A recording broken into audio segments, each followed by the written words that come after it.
చాలా రోజులు అయిపోయింది కదా ఎపిసోడ్ ఇచ్చి. సో కొంచెం ప్రీవియస్ ఎపిసోడ్ చూడండి. అలాగే ఈ స్టోరీ వ్యూస్ రావట్లేదు, అసలు ఎందుకో నాకు అర్థం కావట్లేదు. ఏమైంది ఒకసారి స్టోరీ విన్నాక కదా మీకు క్లారిటీ వచ్చేది. ఒకసారి స్టోరీ వినండి, సో దాన్ని బట్టి మీరు డిసైడ్ అవ్వండి. రెగ్యులర్గా ఇవ్వట్లేదు అంటారా? తప్పు నాదే, ఇస్తాను ఇక రెగ్యులర్గా, ఇక ఆపను. ఓకే, ఆ నగరంలో ఏమైంది పార్ట్ 6. మనం ప్రాణంగా ప్రేమించే వాళ్ళని చూస్తే ఎంత దారుణమైన సిచ్యువేషన్ అయినా ఫేస్ చేయగలం జగ్గు అని ప్రతిమ వంక చూస్తూ మళ్ళీ తిరగడం స్టార్ట్ చేస్తాడు. ప్రణయ్ మాటలకి ప్రతిమ అలాగే చూస్తుంటే అతని ఫేస్ ఎర్రగా అయిపోతుంది. జగ్గు నా వల్ల కాదని పారిపోయినా అతను మాత్రం మొత్తం కంప్లీట్ చేశాక హ్యాండ్ వాష్ చేసుకుంటాడు. ఆల్రెడీ రెడీగా ఉన్న స్వీట్ అతని పెదాల ముందు పెట్టి తినమన్నట్టు చూస్తుంది. నోరంతా భయంకరమైన మంట తెలుస్తుంటే కొంచెం కొంచెం స్వీట్ తిన్నాక బెటర్గా ఫీల్ అవుతాడు ప్రణయ్. ప్రతిమ వంక చూసి, దీనికి ఆన్సర్ మీరు ఊహించలేరు ప్రతి మేడం.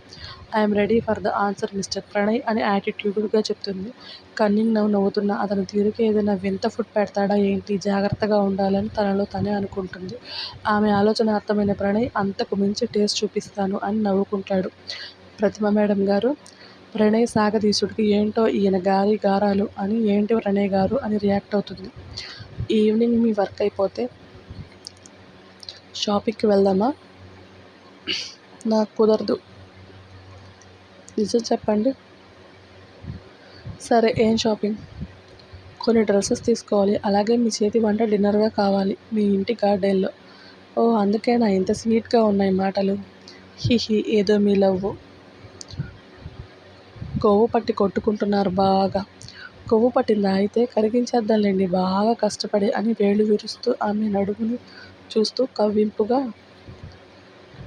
అంటాడు. ఏంటి మాట తేడాగా ఉంది?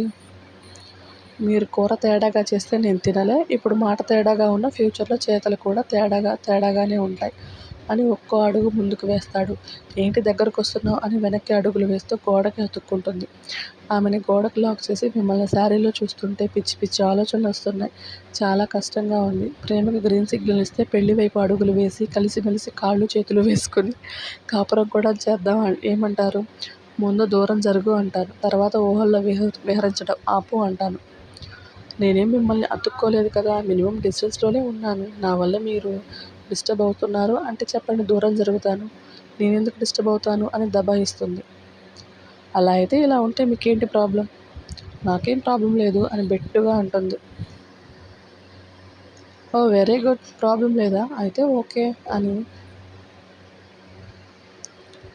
తన కుడి చేతి వేళ్ళు నడిపిస్తూ ఆమె నడుము దగ్గరకు తీసుకొస్తూ 2 ఇంచెస్ దూరంలో ఆపేస్తాడు.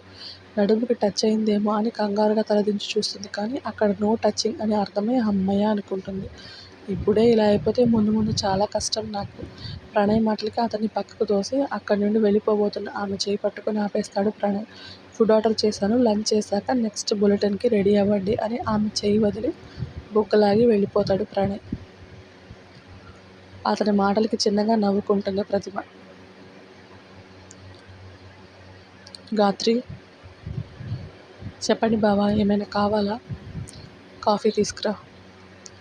సరే అని కిచెన్లోకి వెళ్తుంది. ఆమె వెనకే వెళ్ళిన గౌరవ్ హాఫ్ సారీలో ఉన్న గాత్రిని చూస్తూ ఉంటాడు. అతను తన వెనకే ఉన్నాడని తెలిసినా సైలెంట్గా కాఫీ ప్రిపేర్ చేస్తుంది. కౌశల్ ఎప్పుడొస్తాడు? ఇంకొక 1 వీక్ అమ్మ వాళ్ళ దగ్గరే ఉంటాడేమో బావా.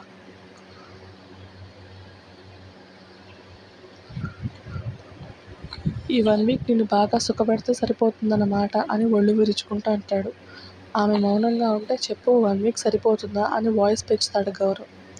మీ ఇష్టం బావా. నా ఇష్టం ఏంటే? నువ్వు నాతో ఇష్టంగా పడుకోవట్లేదా? అదేంటి?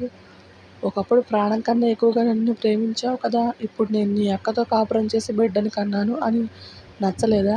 అరెరే, అలాంటప్పుడు పెళ్ళికి ముందు నాతో పడుకుంది నువ్వే అని చెప్పాలి కదా, ఎందుకు చెప్పలేదు? ఆ రాత్రి నేను కలిసింది నీ అక్కతో అని చెప్పి దానితో పెళ్లి జరిగేలా చేశావు. ఏం సాధించాలని అలా చేశావు? ఫైనల్గా ఏం సాధించావు? గౌరవ్ అరుపుకి ఉలిక్కిపడి గాత్రి అతని వైపు భయంగా తిరుగుతుంది. సమాధానం చెప్పవే, ఎందుకు దాన్ని నా పెళ్ళాన్ని చేశావు? అది ఇన్ని రోజులు సైలెంట్గా ఉండి ఇప్పుడెందుకు వెళ్ళిపోయింది?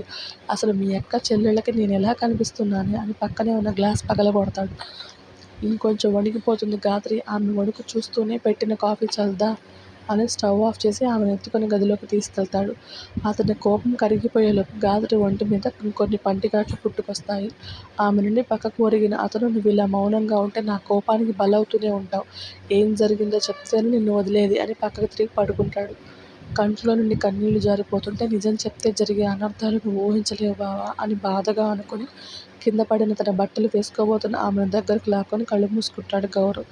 అతనిది ప్రేమో, కోపమో, బాధో అతనికి కూడా తెలియదు. తన చిన్నప్పటి నుండి పెంచి పెద్ద చేసిన మావయ్య అంటే గౌరవం, మావయ్య కూతురు అంటే ప్రేమ. కానీ ఆ ప్రేమను చంపేసి తన అక్కతో అతని పెళ్లి జరిగేలా చేసింది గాయత్రి. అది ఎందుకో ఆమెకి మాత్రమే తెలుసు. నిజం చెప్పమని అతను ఎంత అడిగినా, కొట్టినా, తిట్టినా, బాధ పెట్టినా నోరు విప్పదు. ఆమె మౌనం గౌరవ్లో కోపాన్ని రెట్టింపు చేసేదానికి బలి చేస్తుంది. Lalit Ram case file check చేస్తున్న జీవాకి తల పగిలిపోతున్న ఫీలింగ్ కలుగుతుంది. సార్, రవి పిలుపుకి తలెత్తి చూస్తాడు జీవ. ఏంటి రవి?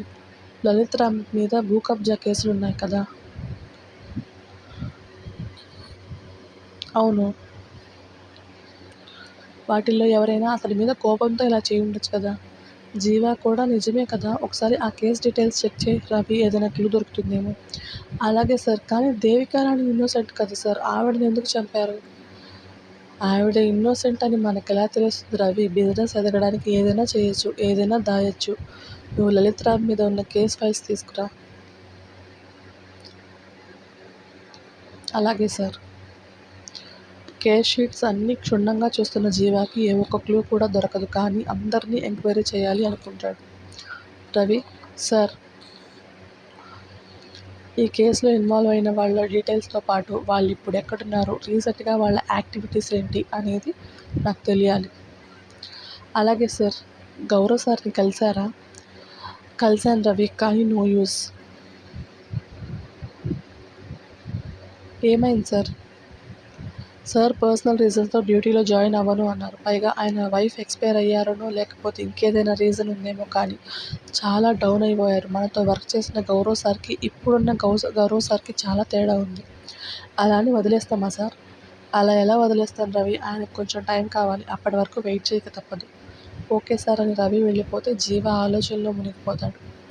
స్కూటీ స్టార్ట్ చేస్తున్న ప్రతిమ దగ్గరికి వస్తాడు ప్రణయ్. ఏంటి మేడం వెళ్ళిపోతున్నారు? వెళ్ళకుండా ఇక్కడే ఉండి భజన చేయమంటారా? వెటకారం వద్దులేండి, ఈవినింగ్ షాపింగ్ వెళ్దామని చెప్పాను కదా. ఓకే, మీ బైక్ స్టార్ట్ చేయండి, నేను ఫాలో చేస్తాను. అక్కర్లేదు, మీరే స్కూటీ దిగి నా బైక్ ఎక్కండి. మీ స్కూటీతో జగ్గు మనల్ని ఫాలో చేస్తాడు. ఏంటి జోకా? కాదు, సీరియస్.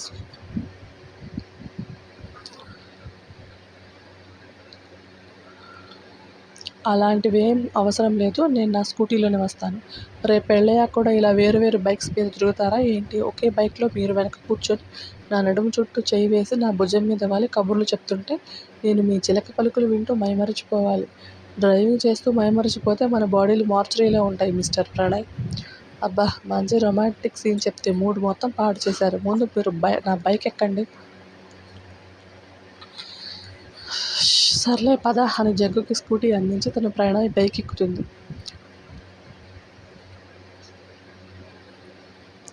శారీలో వన్ సైడ్ కూర్చున్న ఆమెతో నా భుజం మీద చేయి వేసి కూర్చోండి అని ఓపెన్ ఆఫర్ ఇస్తాడు ప్రణయ్. స్టోరీ నచ్చితే లైక్ చేసి, షేర్ చేసి, కమెంట్ చేయండి. ప్లీజ్ సబ్స్క్రైబ్ చేసుకోండి. Thank you.